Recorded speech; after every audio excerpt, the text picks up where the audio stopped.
amigos, amigas, como siempre, como todos los martes, tenemos el bloque de nuestro querido amigo licenciado Roberto Carlos. ¿Cómo estamos? Buen día. Gracias por hacerme... Pero me dicen las chicas en NP Noticias, tengo 2 efemérides que Nancy se va a olvidar. La primera era el Día del Hombre y la segunda el Día del Inodoro. Dale, le digo yo. Claro, la metimos, después me doy cuenta, claro, aprovecharon y metieron ese efeméride también. Pero, hay una intencionalidad totalmente evidente, ¿eh? Pero encima lo lanzó la ONU. Así que bueno, seguramente algunas chicas. Está bien. Bueno, ¿cómo anda Roberto? ¿Todo bien? Bien, gracias a Dios, bien. ¿Qué tal el fin de largo? ¿Descansó o no? Sí. ¿Aprovechó? Bien, tranquilo, con la familia, como siempre. Bien.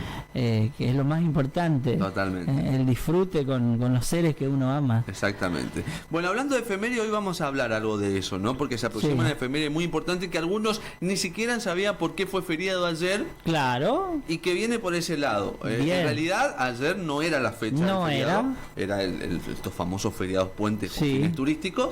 Mañana va a ser el día feriado. Mañana va a ser el día, no feriado, sino mañana va a ser el día con la efeméride conmemorativa, ¿no? Mañana se conmemora no es una celebración, sino una conmemoración. Se recuerda el Día de la Soberanía Nacional, pero como decías vos, ¿por qué el Día de la Soberanía Nacional? Hay un trasfondo histórico ahí. Tiene que ver con Juan Manuel de Rosas, el cuestionado, muchas veces el ninguneado y también borrado de nuestra historia, Juan Manuel de Rosas, que así como la efeméride que recién estabas diciendo, bueno, en este caso sí hay una intencionalidad muy notoria de borrarlo de la historia argentina. De hecho que si uno busca en algunos sitios web, no aparece como primer mandatario, digamos, y me refiero a que en algún momento ofició como presidente de la nación. Y hay un gran contrasentido porque hay autores que toman a Bernardino Rivadavia, y Bernardino Rivadavia estuvo... Primero, habrás escuchado la frase el sillón de Rivadavia. Sí, bueno, el famoso sillón. Entre Rivadavia y Justo José Urquiza, digo bien, hay un gran vacío. Bueno, justo en el medio está Juan Manuel de Rosas, pero hay quienes no lo reconocen. Sus motivos tendrán.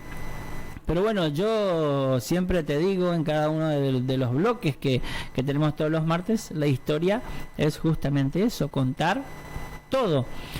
Es arrastrar todo, lo bueno, lo malo, lo que me gusta, lo que no me gusta, y la historia es así. Es así. Porque si no se convierte en una poesía. Exactamente. En una poesía uno escribe cosas lindas. Exactamente. No escribe cosas que no le gustan. Claro, pero bueno, todo forma parte del todo, ¿no? Y sí, es parte de...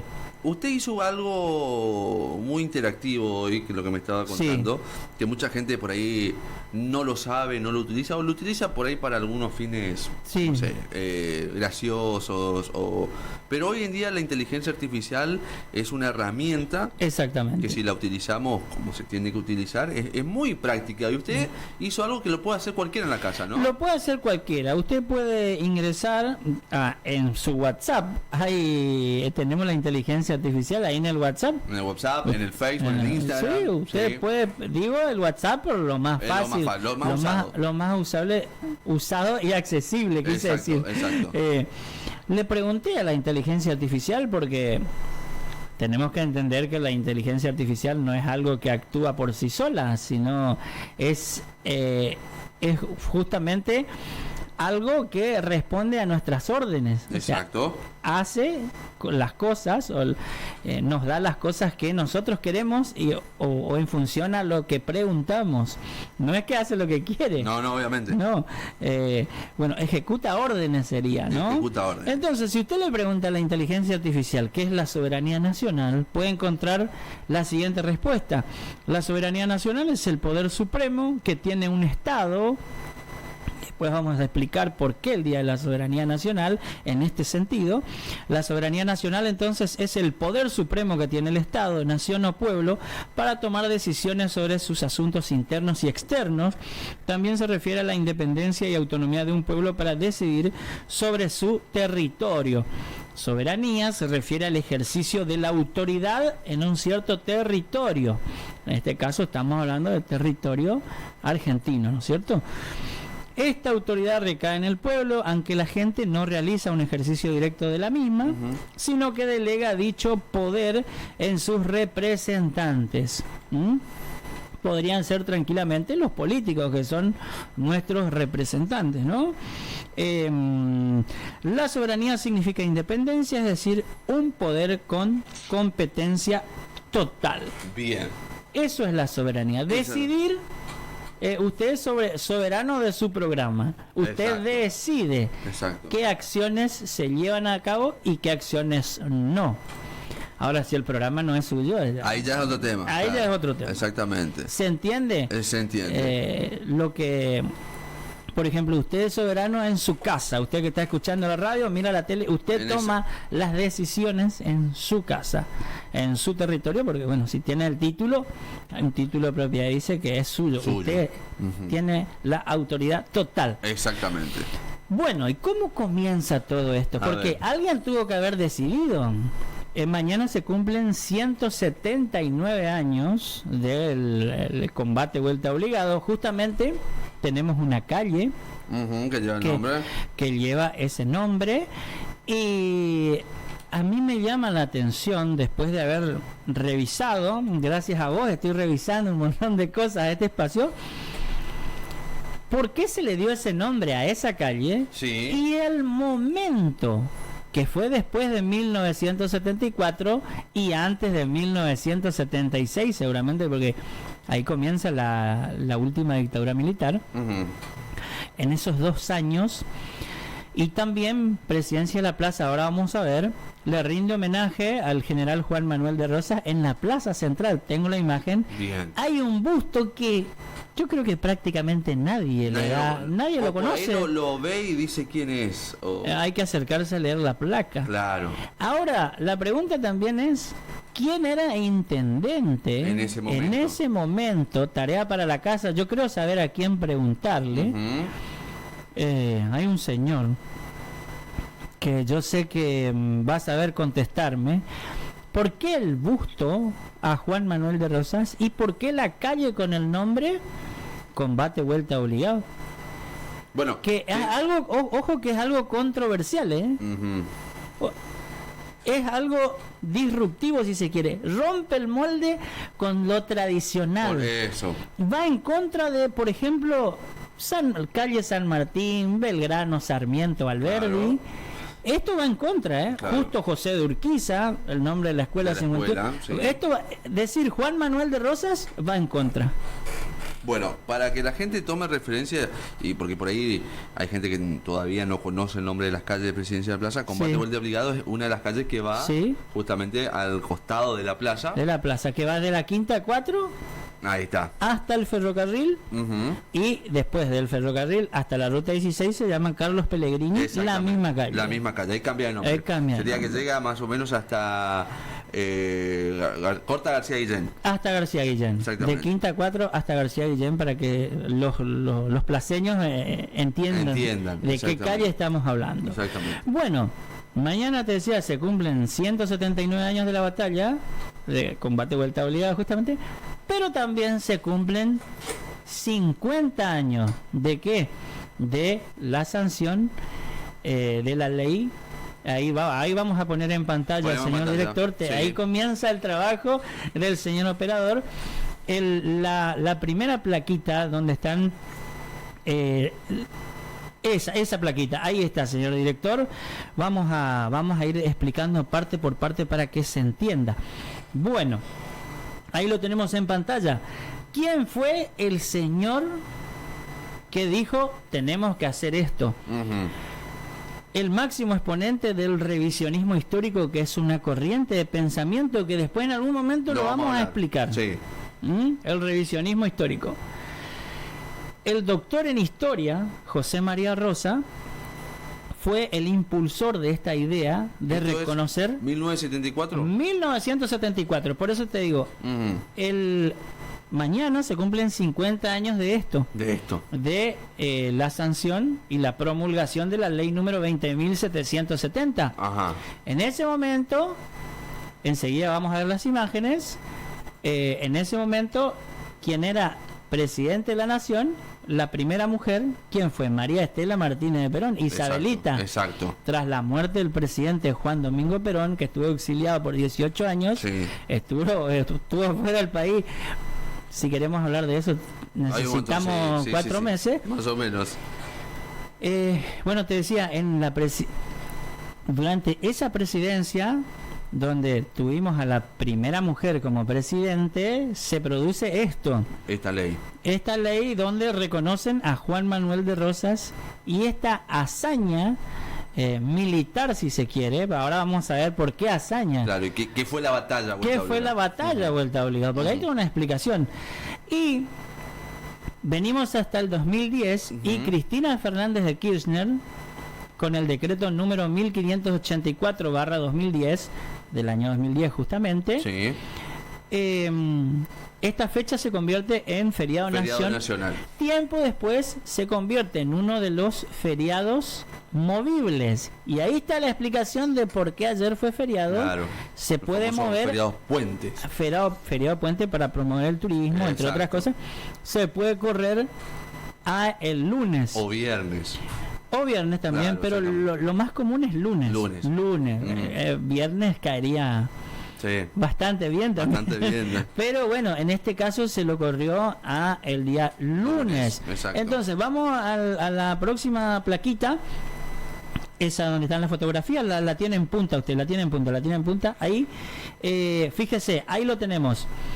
La de izquierda a derecha, como está en pantalla, ¿no? José María Rosa, lo quería mostrar, el doctor en historia.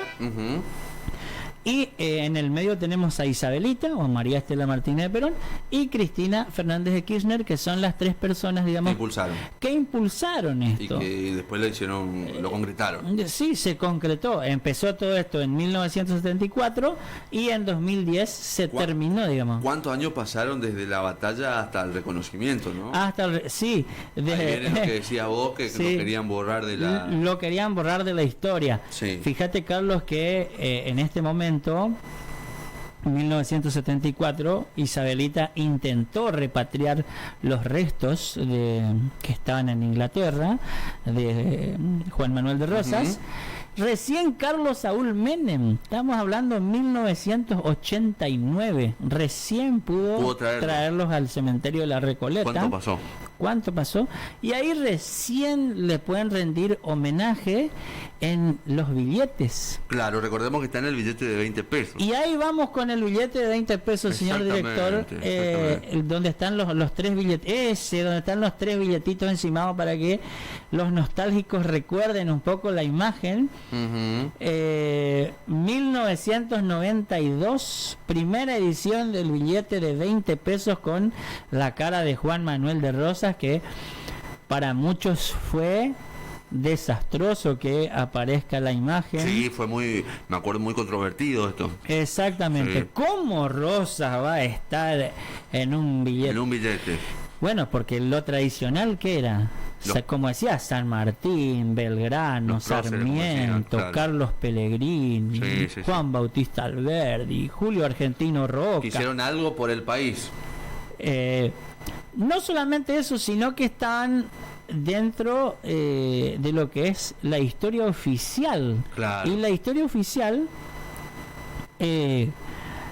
tiene como, lo voy a contar al revés. El revisionismo histórico sería la otra cara de la moneda. Sí. Ponemos de un lado la historia oficial y ponemos del otro lado el revisionismo histórico. Son 2 corrientes de pensamiento que confrontan. Exacto. Sería como Boca y River. Algo así. Sería como, esto de público conocimiento, peronistas y radicales. Cada uno tiene una ideología, su punto de vista, su ideología, su forma de ver la realidad, su forma de interpretar las cosas y de decirlas también. Entonces, aquí Ahí tenemos el primer billete en pantalla, primer billete de 20 pesos, Banco Central de la República Argentina, 1992. José María Rosa falleció en 1991. Mirá vos, no pudo. Unos meses antes no pudo ver todo lo que él había hecho allá en aquel gobierno del 74 para que esto ocurra, y recién Carlos Saúl Menem pudo concretar esto. Después apareció para el año 99, vamos al otro billete, para el año 99 se hace como una reedición, ¿cómo es que se llama? Un restyling. Algo así, exactamente. Se lo renueva el billete y ahí tenemos anverso y reverso, ¿no? La cara de él en el frente del billete y al dorso está la batalla, el combate, vuelta de obligado. Uno de los, según esta corriente de pensamiento, ¿no? El revisionismo histórico, una de las hazañas más grandes después de los Andes. Mirá vos, así se lo digamos, ese nivel se le da a este acontecimiento, si se quiere, ¿no? No sé si viene ahora esa parte, pero sería interesante contar a qué se debió esta batalla o por qué se dio, porque a ver, algunos dirán, bueno, fue una batalla, pero claro, la batalla se lleva a cabo como la parte final de algún conflicto, de algo. Es la parte final de una serie de negociaciones que no llegaron a buen puerto. Digo, no llegaron a buen puerto porque justamente se ve involucrado el puerto de Buenos Aires, el comercio. Acá el tema era lo monetario. Las fuerzas locales, nuestras fuerzas, digamos, en ese momento estábamos dejando de ser Provincias Unidas del Río de la Plata y éramos la Confederación. Ahí estamos, momento bisagra, digamos, de la Argentina para después convertirse en la República Argentina. Estamos hablando en 1845, antes de la Constitución Nacional, antes de que sucedieron un montón de cosas. No me quiero extender mucho, pero están buenas las preguntas y las acotaciones que hace, están buenas, me parecen interesantes. Pero digo, ¿qué pasó? Inglaterra y Francia querían comerciar directamente con las diferentes ciudades. Por ejemplo, querían llegar hasta el Paraguay. Si uno conoce un poco de geografía, si entiende de qué estamos hablando, Paraguay está tierra adentro, no tiene salida al mar. Exactamente. Como Uruguay, como Argentina, como Chile, como Brasil, como Perú. Está adentro. Bolivia se quedó sin océano, por ejemplo, sin salida al mar. Y Paraguay nunca tuvo. ¿Cuál es la única forma? Entrar por el río Paraná. Por ejemplo, ¿cuál es la única? Y pasar territorio argentino, exactamente, y uruguayo.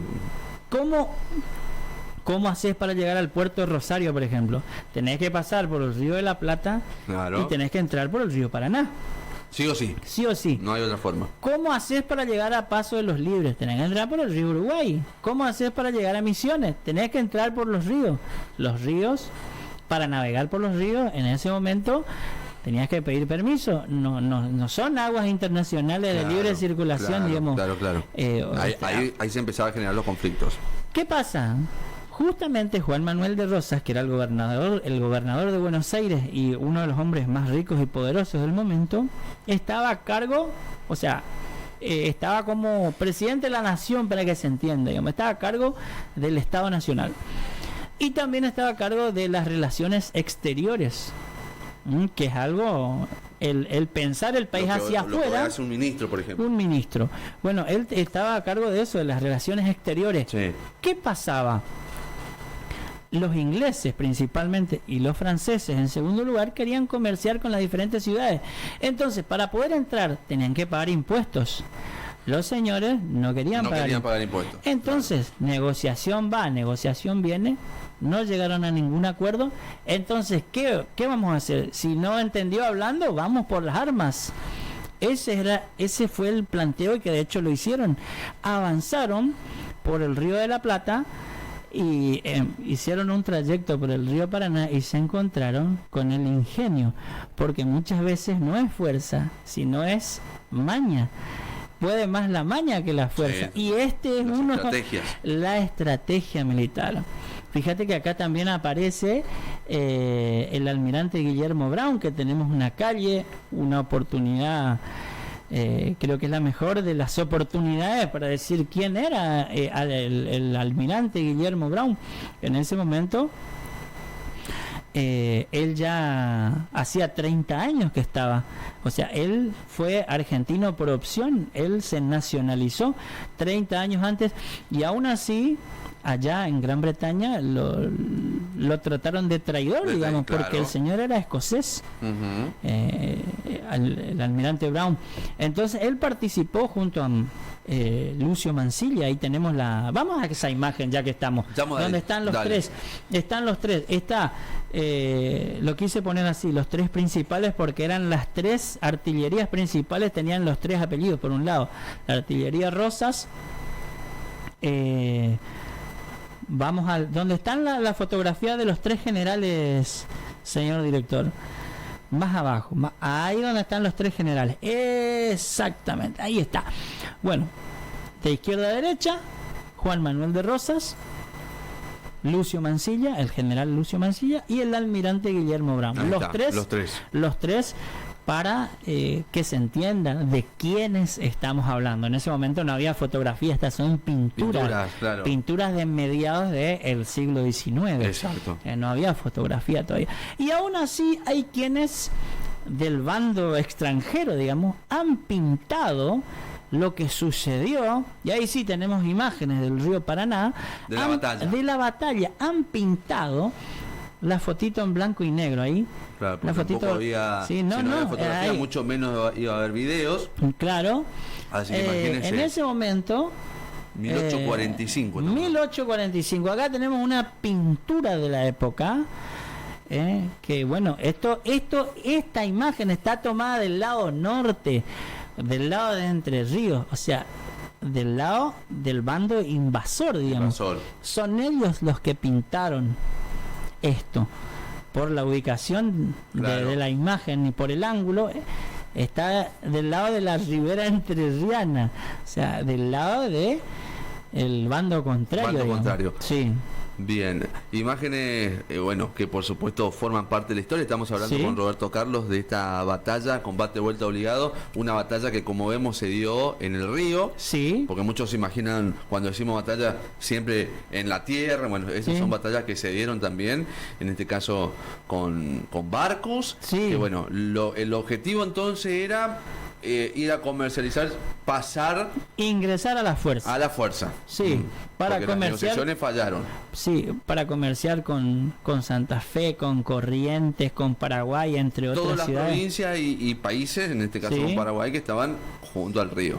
Sí, y también si subían por el río Bermejo, el Pilcomayo, podían llegar hasta, por ejemplo, lo que hoy es Bolivia. Sí. También esos ríos permitían llegar más arriba. Fíjese la importancia de la navegación. Y bueno, Rosas planteaba, no, si querés comerciar, primero tenés que pagar los impuestos aduaneros, como es hoy, en la actualidad, y que hay ciertos temas que están en discusión, justamente. Exacto, sí. El tema era que, según el periodismo del bando contrario, que estaba instalado en Montevideo, o sea, en la otra costa, en el Uruguay, sería en la otra costa del Río de la Plata, hablaban mal. El periodismo y la prensa en ese momento decían que quería Juan Manuel de Rosas, quería la plata o todo lo que ingresaba de dinero al por el puerto de Buenos Aires, se lo quería quedar él, no quería compartir con las provincias. Claro. Ese era uno de los planteos por ahí. ¿Por qué las provincias tienen que compartir con Buenos Aires y por qué Buenos Aires no comparte lo que ingresa por el puerto, digamos? Si queremos ser federales, me parece que vamos 50 y 50, me parece. Exacto. Yo pongo lo que hay que poner y vos también ponés lo que tenés que poner, porque si no, la relación es asimétrica y no es así. Eso es lo que planteaban, entre otras cosas, que defenestraban, digamos, a la figura de Juan Manuel de Rosas. Bueno, y también hay otro cuadro, otro gráfico que quiero compartir, Carlos, con vos, con la gente, de los últimos,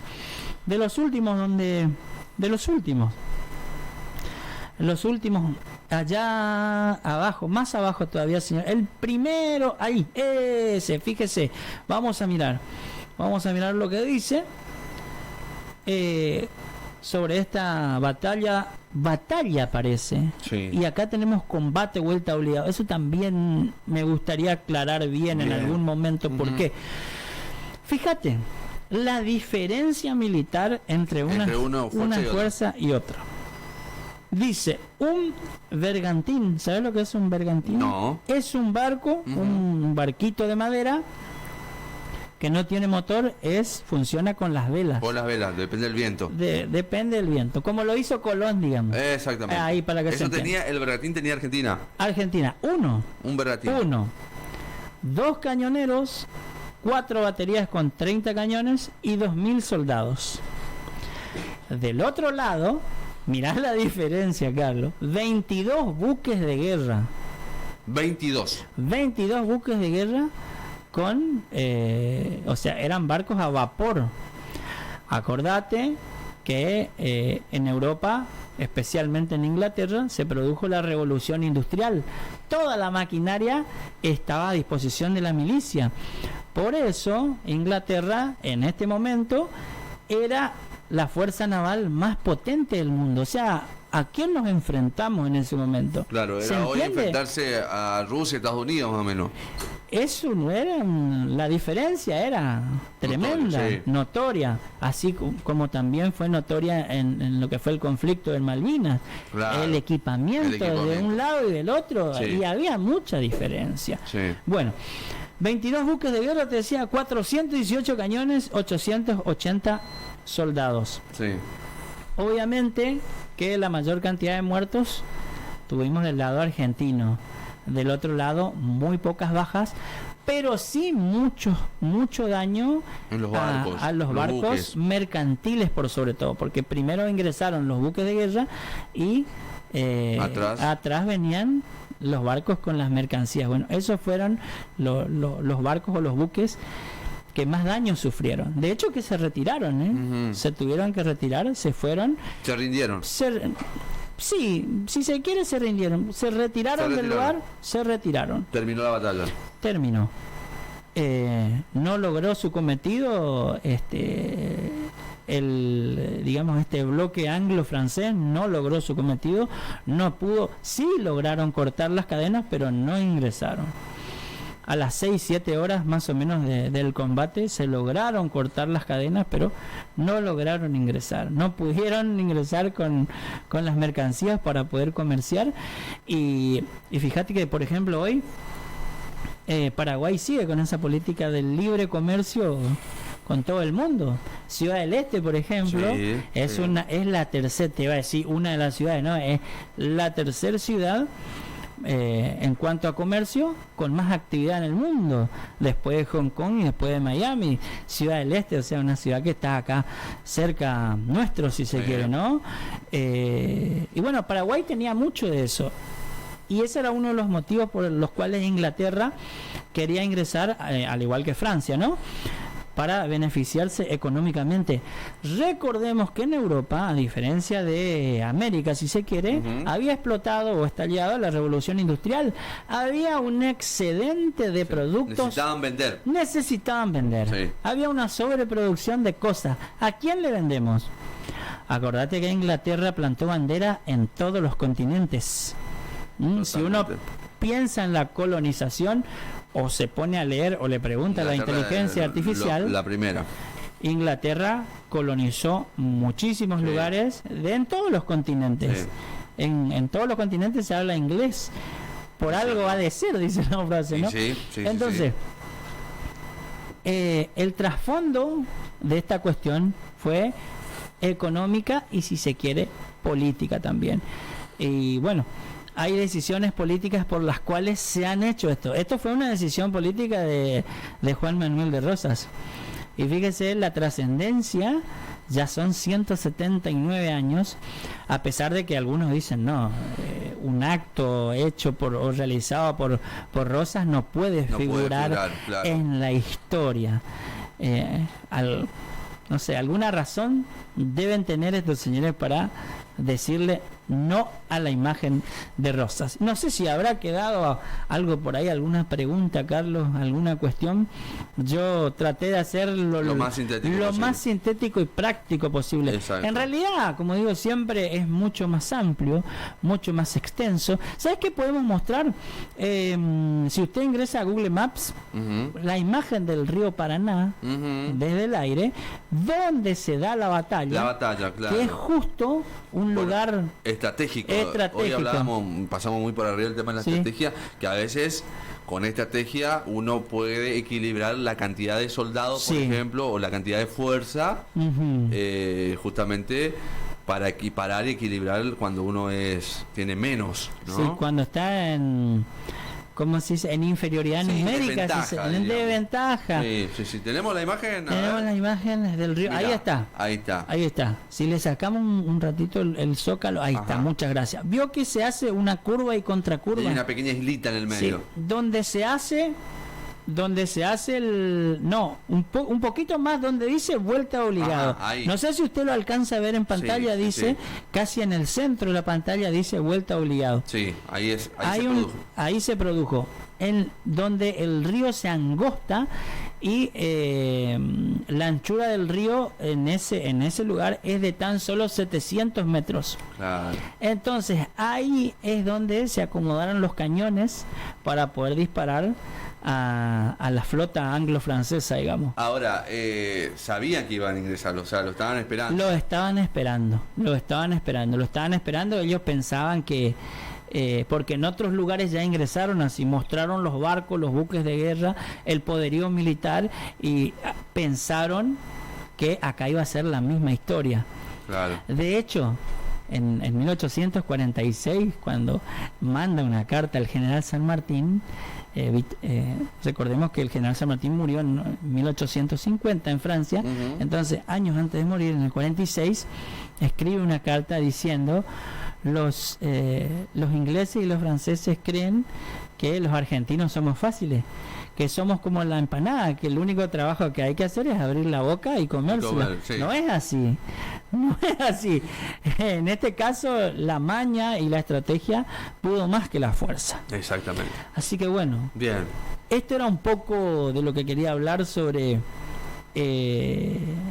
este acontecimiento histórico que sucedió, ¿no es cierto? Y que Presidencia de la Plaza tiene una calle. Bueno, vamos a ver aparte de esto de la calle, tiene el busto. Un busto, exactamente. El busto, vamos al busto. Hay 3 imágenes del busto. Sí. Que esto está, la gente puede verlo, puede ir a la plaza. Está en la plaza. Sí. En la plaza 25 de mayo de 1810, nuestra plaza central. Ahí está. Le saqué una foto así vertical. Para que se vea de qué se trata. Y vamos a la otra imagen. Ahí se ve la placa. Ahí se ve la placa completa. Dice: al general Juan Manuel de Rosas. Ahí no alcanzo a ver. Sí. Combate de la vuelta obligado. Dice: ahí está, 20 de noviembre de 1845. Ahí está. Me gustaría saber en qué momento fue colocado este busto. Debe haber un registro. Entre el 74 y el 76 seguro. Porque del 76 al 83 ya sabemos lo que pasó. Sí. Con la vuelta a la democracia no creo que se haya puesto este busto, por una serie de razones. No creo. Sí, que fue antes. Fue antes. Ahí está. Vamos a la última de las imágenes, señor director. Ahí está. Ahí se la doy completa. Eso está detrás del mástil. Ahí está, para que la gente se tome referencia. Sí, cerca donde está la cabinita del señor que cuida la plaza, del sereno. Está ahí. A 3 metros de la cabinita del... Muchos a lo mejor lo deben confundir con un San Martín, por ejemplo. No, es Juan Manuel de Rosas. Claro, es Juan Manuel de Rosas. Y yo te juro, pensaba, esa foto la saqué hoy, porque hasta anoche pensaba, y en Presidencia de la Plaza, yo creo que alguien le rindió homenaje. Fuiste a verlo y lo encontraste. Lo encontré, me fui, confirmé. Algo que nadie se fija prácticamente, ¿no? Pero bueno, tiene que ver con nuestra historia y tiene un significado. Y sobre todo tiene es un símbolo de algo. Totalmente. Que también me gustaría que me lo expliquen, porque uno viendo desde este lado, por ahí, si bien hay mucha teoría que uno puede, pero yo creo que hay algo más detrás de esto. Sí. Hay algo más. Por ejemplo, en Presidencia de la Plaza teníamos calle con el nombre, por ejemplo, o avenidas con el nombre Eva Perón, y eso lo borraron. Bueno, ¿qué pasó? ¿En qué momento se borró? ¿Por qué? Como también hay toda una historia sobre el Victorino de la Plaza, y sobre el busto del Victorino de la Plaza acá y el busto de Eva Duarte. Hay todo también una historia. Bueno, el qué y el por qué. ¿Qué es lo que pasó ahí? ¿Cuál es el trasfondo histórico? Eso, claro. ¿Qué es lo que pasa? Exacto. Así que bueno, Carlos, vamos a ver cuál es el próximo tema para el próximo martes, ya pensando que estamos entrando en el mes 12. Sí. Ya se va el año 2000. Vamos a tomar vacaciones con las clases de Roberto seguramente. Sí, ¿no? Bueno, vamos a ver, espero que esté el año que viene. Pero sí, creeríamos yo que sí, hasta ahora están las negociaciones. Está, bueno. Sí. Estamos en el tire y afloje. Una productora, ahí está el tema. Está buscando... Sigo, si no, una producción, dice usted. Y de operador, ¿cómo estamos? Y vamos yendo. Yo quiero que estés vos, sinceramente, porque se me va a hacer difícil empezar de cero con otra persona. Por ahí cambiamos horario, vaya. No sé, pero... Vemos. Vamos, dice la productora. Hay una propuesta donde que me interesa a mí, pero ella no va a estar. ¿No? No porque ella... No, yo quiero que esté, pero ella no, por el horario no... Ah, el horario. 6 de la mañana me dicen. Para empezar 6 de la mañana. 6 de la mañana. No, en serio le estoy diciendo. Estoy contando una intimidad acá. Hay una primera parte ahí de 6 de la mañana. Operador y productora no cuento. Pero quizás por ahí... Vamos a ver. Vemos qué pasa, vemos. Vamos a ver. Estamos adelantando mucho. Sí, no, vamos a esperar que llegue el momento. Exactamente. Bueno, Roberto, muchísimas gracias como siempre. Hasta el próximo martes. Y bueno, quizás retomamos algo de Plaza. De Plaza, sí. Yo no quería dejar pasar esto porque me parece importante. Muy importante. Y mucha gente se preguntó, ¿por qué es feriado? Totalmente. Entonces hay que darle sentido práctico. Si salíamos a hacer una encuesta antes del programa, te puedo apostar que el 90% no lo sabía. O escuchó nada más y no sabía por qué. Yo quiero darle el sentido práctico a estas cuestiones para entender de qué se trata, porque si no, digamos, un día más y no debería ser así. Es así. Bueno, gracias Roberto. Muy bien. Luego vamos a ir a la música, a la pausa.